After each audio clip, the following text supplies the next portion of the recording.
सभी भक्तों और ईश्वर की संतानों को मेरा कोटि कोटि प्रणाम। बाबा भोले सबका कल्याण करें तथा सबकी मनोकामनाओं को पूर्ण करें, ऐसी आशा है तथा ऐसी प्रार्थना है बाबा भोले से।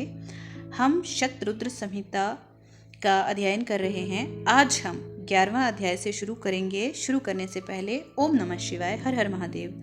शर्व अवतार। नंदीश्वर बोले, जब देवताओं की प्रार्थना सुनकर कल्याणकारी भगवान शिव ने उन्हें नरसिंह रूप का क्रोध शांत करने का आश्वासन देकर विदा कर दिया, तब उन्होंने प्रलयकारी भैरव रूप महाबली वीरभद्र को बुलाया। वीरभद्र को आदेश देते ही शिवजी बोले, हे भैरव, नरसिंह के क्रोध की अग्नि को शांत कर देवताओं को भय से दूर करो। यदि वे आपके समझाने से ना माने तो आप मेरे भाव भैरव का रूप दिखाकर उन्हें शांत करना। भगवान शिव की आज्ञा का पालन करते हुए भैरव तुरंत ही नरसिंह जी का क्रोध शांत करने के लिए चल पड़े। नरसिंह जी के पास पहुंचकर भैरव जी ने उन्हें नमस्कार करने के उपरांत इस प्रकार कहा। भैरव जी बोले, हे माधव, आपने इस संसार को सुखी करने हेतु ये अवतरण धारण किया है। आपने पहले मछली का रूप रख कर और अपनी पूंछ से नाव को बांधकर मनु जी को समुद्र में घुमाया था। पृथ्वी का उद्धार करने के लिए ही आपने वराह रूप धरा था। तत्पश्चात आपने वामन अवतार ग्रहण करके बलि को बांधा था। अब आपने अपने भक्तों को कष्टों से दूर करने के लिए नरसिंह रूप धारण किया है। प्रभु, आप ही सबके दुखों का नाश करने वाले हैं। आपने जिस कार्य की सिद्धि हेतु नरसिंह रूप धारण किया था वह कार्य पूर्ण हो चुका है।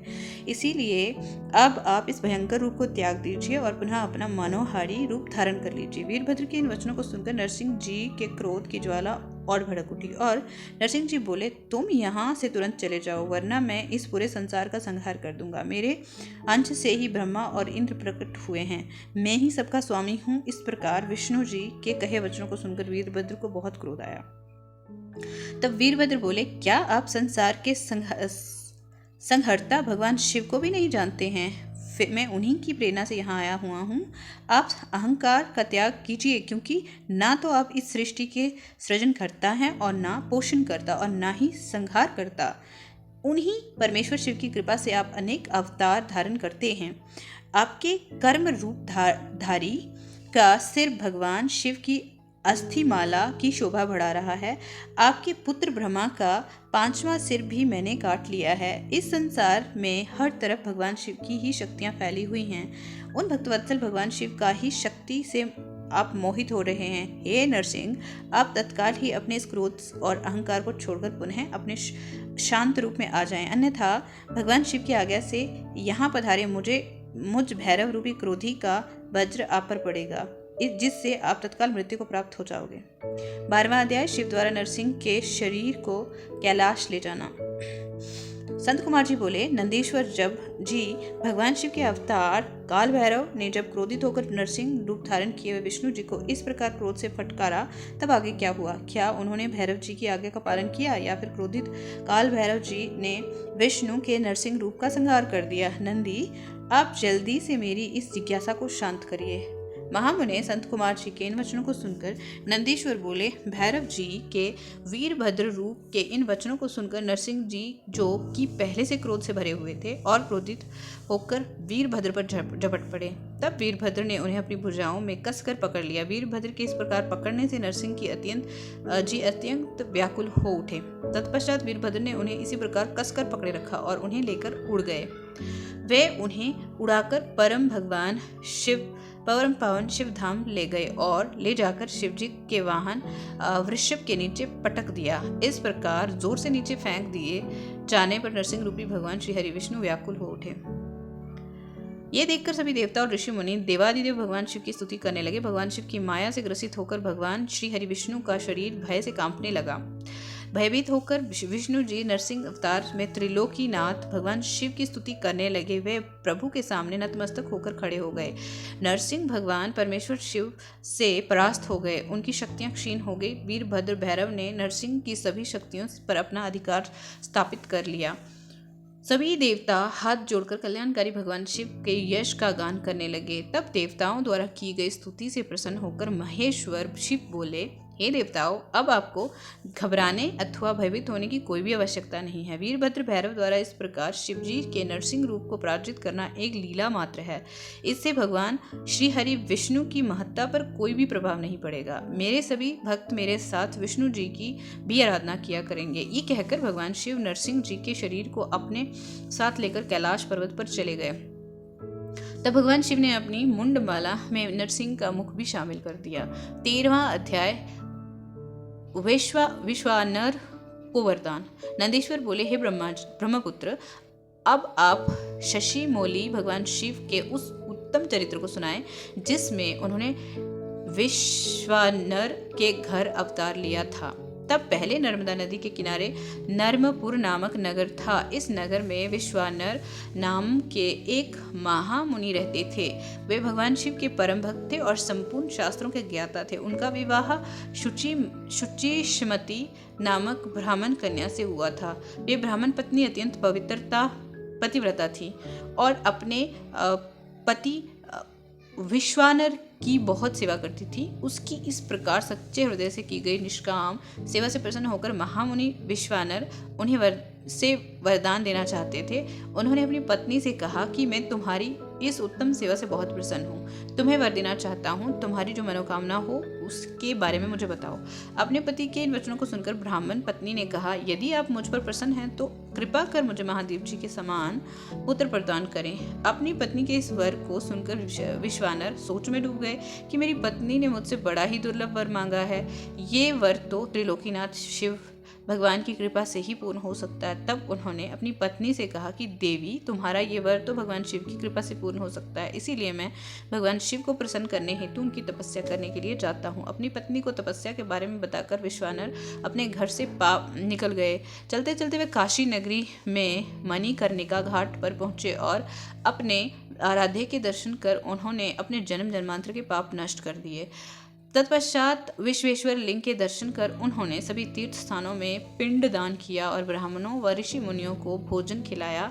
फिर काशी के कुओं, बावड़ियों और तालाबों में स्नान करने के पश्चात विश्वेश्वर लिंग की पूजा अर्चना में मगन हो गए।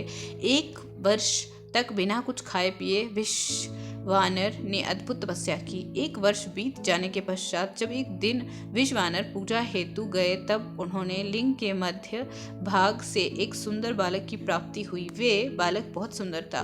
उसकी पीली जटाएं थी और उसके सिर पर मुकुट लगा रखा था और वे हंस रहा था। ऐसे अद्भुत बालक को पाकर महामुनि बहुत प्रसन्न हुए। उन्होंने भगवान शिव का बहुत बहुत धन्यवाद किया और उनकी स्तुति करने लगे। वे बालक प्रसन्नता पूर्वक बोला, हे ब्राह्मण, मैं तुमसे प्रसन्न हूँ, बोलो क्या वर मांगना चाहते हो।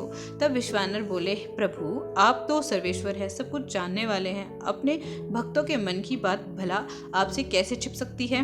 तब भगवान शिव ने अपने बाल रूप में ही कहा, विश्वानर, तुम्हारी तपस्या सिद्ध हो गई। शीघ्र ही मैं तुम्हारी पत्नी शुचिष्मति के गर्भ से तुम्हारे पुत्र के रूप में जन्म लूंगा। तब मेरा नाम गृहपति होगा। ये वरदान देकर भगवान शिव का वे बाल रूप अंतर्ध्यान हो गया और विश्वानर प्रसन्नता पूर्वक शिवलिंग को नमस्कार करके अपने घर चले गए। 14वां अध्याय गृहपति अवतार। नंदीश्वर बोले, जब विश्वानर भगवान शिव के वरदान प्राप्त करके अपने घर वापस आए तो उन्होंने अपनी पत्नी शुचिष्मति को सारी बातें बताईं। समय बीतता गया। कुछ समय पश्चात शुचिष्मति गर्भवती हुई। शुभ लग्नों का योग उन्हें होने पर उनके गर्भ से चंद्रमा के समान मुख वाला सुंदर पुत्र उत्पन्न हुआ। भगवान शिव के अवतार लेते ही देवताओं ने प्रसन्न होकर दुंदुभी बजाई। मरीचि, अत्रि, पुलह, पुल, सत्य, कृतु, अंगिरा, वशिष्ठ, कश्यप, अगस्त्य, विभांड, मुंदल, लोमश, लोमचरण, भारद्वाज, गौतम, भृगु, गालव, गर्ग, जातकरण्य, हशाशर, आपस्तंभ, आज्ञवल्क्य, यज्ञ, वाल्मीधिक, शतातप, लिखित, शिलाद, शंख, जमदग्नि, संवर्त, मतंग, भरत, अंशुमान, व्यास, कात्यायन, कुतस, शौनक, ऋष्याश्रंग, दुर्वासा, शुचि, नारद, बरु, उत्तक, वामदेव, देवल, हरित, विश्वामित्र, भार्गव, मृकंड, दारुक, धौम्य, उपमन्यु, वत्य आदि मुनि और मुनि कन्याएं और मुनि पुत्र भगवान शिव के गृहपति अवतार के दर्शनों हेतु विश्वानर मुनि के आश्रम में आए। देवगुरु बृहस्पति के साथ ब्रह्मा जी और श्रीहरि विष्णु, नंदी और भृंगी गणों के साथ भगवान शिव, देवी पार्वती को साथ लेकर देवराज इंद्र, सभी देवताओं सहित तथा नागराज, पाताल की से सारी नदियां, पर्वत और समुद्र उस बालक के दर्शनों के लिए विश्वानर के आश्रम में गए। सभी ऋषि मुनियों, साधु संतों सहित देवताओं ने उस बालक को दर्शन किए। स्वयं ब्रह्मा जी ने उस बालक को के जात कर्म संस्कार संपन्न किए और उस बालक का नाम गृहपति रखा। तत्पश्चात सब देवताओं ने प्रसन्नता पूर्वक उस बालक को अनेकों आशीर्वाद प्रदान किए। तब सब देवता शुचिष्मति और विश्वानर मुनि के भाग्य की प्रशंसा करते हुए अपने अपने धाम को चले गए। मुनि विश्वानर और उनकी पत्नी उस बालक का लालन पालन करने लगे तथा समय समय पर उन्हें होने वाले संस्कार संपन्न करने लगे। गृहपति जब 5 वर्ष का हो गया तब उन्होंने उसका यज्ञोपवीत करवाया। बालक गृहपति जिज्ञासु प्रवृत्ति का था। उसने अति शीघ्र ही अपने पिता से सब वेदों को ज्ञान प्राप्त कर लिया। जब बालक 9 वर्ष का हुआ तो देवा ऋषि आनंद उनके घर पधारे।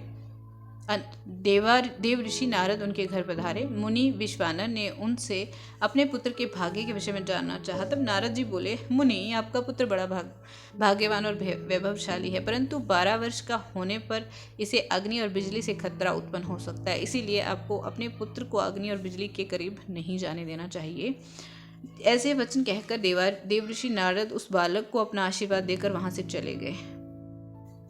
15वां अध्याय, गृहपति को शिवजी से वर प्राप्ति। नंदीश्वर बोले, हे महामुने, जब इस प्रकार की बातें बताकर देवऋषि नारद वहां से चले गए तब उनके वचनों से देवी शुचिष्मति और विश्वानर को बहुत दुख पहुंचा और वे दोनों बड़े जोर जोर से रोने लगे। शोक में रोते हुए वे दोनों मूर्छित हो गए। फिर पहले तो मुनि विश्वानर वे ने अपने को संभाला, फिर अपनी पत्नी को समझाते हुए बोले, देवी, इस प्रकार रोकर कुछ भी नहीं होगा, इसलिए तुम इस प्रकार रोना बंद कर दो। फिर वे दोनों अपने पुत्र गृहपति को ढूंढने लगे। उस समय उनका पुत्र घर से बाहर था। जब वे वापस आया तो अपने माता पिता के इस प्रकार रोता हुआ देखकर उनसे पूछने लगा कि आप इस प्रकार क्यों रो रहे हैं। अपने पुत्र के इस प्रश्न को सुनकर देवी शुचिष्मति अपने गृहपति को अपने गले से लगा लिया और रोते हुए ही उसने नारद जी की द्वारा कही गई बातें कह दी। ये सुनकर गृहपति तनिक भी विचलित नहीं हुआ और अपने माता पिता को समझाने लगा कि आप इस प्रकार दुखी ना हो। मैं मृत्यु विजय शिव मंत्र को जप कर मृत्यु से अपनी रक्षा कर लूंगा। अपने पुत्र की साहसपूर्ण बातें सुनकर माता पिता दोनों ही प्रसन्न हो गए और बोले कि महामृत्युंजय भगवान शिव की आराधना करने से अवश्य ही सारे विघ्न दूर हो जाते हैं, अतः तुम उनकी शरण में जाओ, वे तुम्हारा कल्याण करेंगे।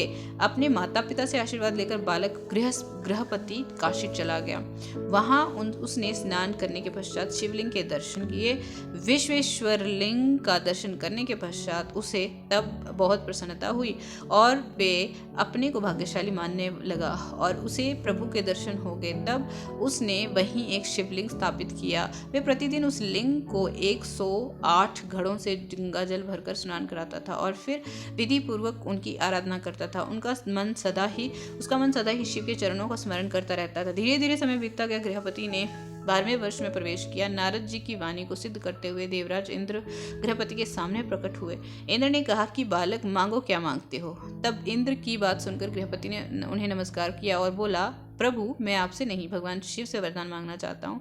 आप चले जाएं। मैं शिव जी के अलावा किसी अन्य से कुछ नहीं मांग सकता, क्योंकि शिव ही मेरे आराध्य हैं और मैं उन्हीं का भक्त हूँ। गृहपति के इन वचनों को सुनकर देवेंद्र को क्रोध आ गया और वे तमा उठे। उन्होंने अपना वज्र निकाल लिया। उनके हाथ में वज्र देखकर बालक को अपने माता और पिता द्वारा बताई गई बातें याद आ गई और वे डर से मूर्छित होकर गिर पड़ा। ये देखकर भक्त वत्सल भगवान शिव देवी पार्वती सहित तुरंत वहां प्रकट हो गए। जैसे ही उन्होंने गृहपति को छुआ, वे उठ खड़ा हुआ। अपने सामने साक्षात भगवान शिव और मां पार्वती को पाकर वे रोमांचित हो उठा। उनका रूप करोड़ों सूर्यों के समान प्रकाशित हो रहा था। इस अद्भुत रूप को देखकर गृहपति मंत्रमुग्ध हो गया और दोनों हाथ जोड़कर देवादिदेव महादेव जी की स्तुति करने लगा। तब भक्तवत्सल शिव ने हंसते हुए कहा, हे बालक, मैं तुम्हारी उत्तम तपस्या से बहुत प्रसन्न हूँ। मैं तुम्हारी परीक्षा ले रहा था, मैंने ही इंद्र को तुम्हारे पास भेजा था। तुम अपनी परीक्षा में सफल हो गए, तुम्हें डरने की कोई आवश्यकता नहीं है। तुम्हें कोई नहीं मार सकता। तुम्हारे द्वारा स्थापित किया गया ये मेरा लिंग संसार में अग्निश्वर नाम से विख्यात होगा और इसके तेज के आगे कोई ठहर नहीं पाएगा। ये अग्नि और बिजली से रक्षा करने वाला होगा। इस लिंग की पूजा करने वाले को अकाल मृत्यु का भय नहीं होगा। ऐसा कहकर भगवान शिव ने गृहपति के माता पिता को बुलाया और सब ने मिलकर कल्याणकारी भगवान शिव का पूजन किया। तत्पश्चात शिव जी उसी अग्निश्वर लिंग में समा गए। आज की वीडियो में इतना ही। आगे का सफर अगली वीडियो के साथ जारी रखेंगे। तब तक के लिए धन्यवाद। ईश्वर सदैव सबका कल्याण करें।